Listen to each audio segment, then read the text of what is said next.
delikado ba? Delikado yan. Kawawa naman yung aso, di makakain, no? May takip yung ano eh, mukha eh. Kumuha lang kami dun eh.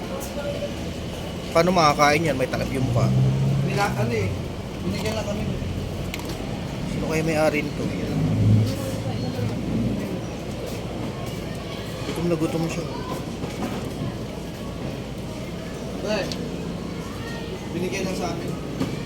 Binigyan.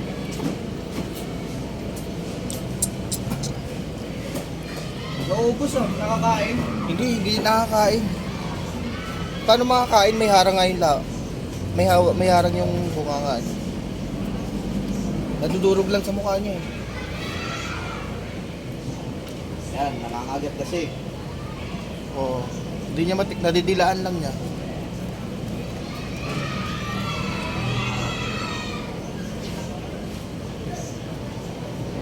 Sino kayo may-ari nito? Pangit naman pakilawan, no? Mamaya magalitan tayo eh. Delikado.